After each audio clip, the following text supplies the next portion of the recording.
mengenai Indonesia Emas pada tahun 2045, maka kita ketahui di tahun tersebutlah Indonesia mencapai usia 100 tahun.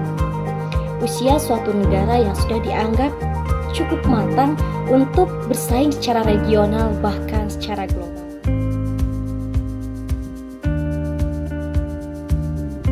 Bagaimana pemuda-pemudi mempersiapkan diri menjadi bagian dari generasi Indonesia Emas 2045. Nah, berikut ini ada beberapa hal yang dapat kita lakukan selaku generasi Indonesia Emas 2045. Ya, persaingan masa depan yang akan kita hadapi adalah persaingan terhadap penguasaan ilmu pengetahuan dan teknologi.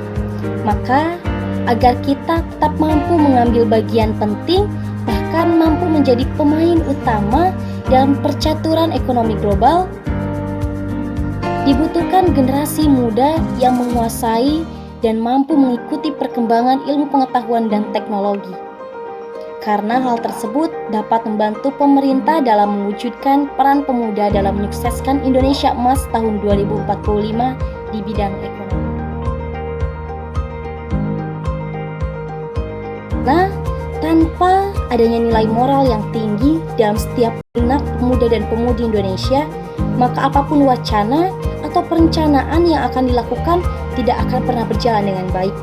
Karena itu, nilai moral sangat diperlukan dalam pembentukan karakter pemuda-pemudi Indonesia agar dapat bersaing dengan sportif dalam hal yang lebih baik.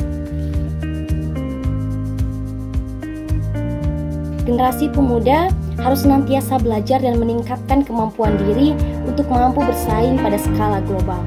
Maka dari itu, kita harus mendukung pemerintah yang sudah menetapkan program wajib belajar 12 tahun untuk seluruh anak Indonesia. Namun demikian, pendidikan dasar tidak akan cukup memadai untuk membuat generasi muda mampu bersaing secara global. Maka dari itu, kita harus membangun pemuda yang memiliki kompetensi dan daya saing yang tinggi. Sebagaimana kita ketahui bahwasanya tingginya mobilisasi menyebabkan pergaulan lintas bangsa menjadi hal yang tidak terelakkan. Hal ini bisa mendorong pemuda Indonesia mudah untuk kehilangan jati diri dan kecintaan terhadap bangsa Indonesia sendiri. Oleh karena itu, pemuda juga harus menjauhkan diri dari segala ancaman yang dapat merusak pribadi maupun bangsa Indonesia.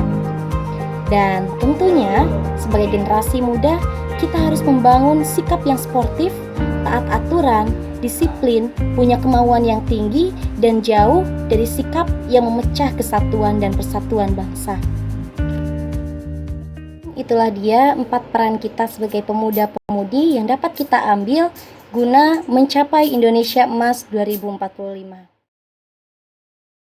Jadi kita bangun pemuda-pemudi kita menjadi pemuda-pemudi yang mampu bersaing dan memiliki kompetensi agar rencana pemerintah dapat berjalan sesuai dengan yang direncanakan.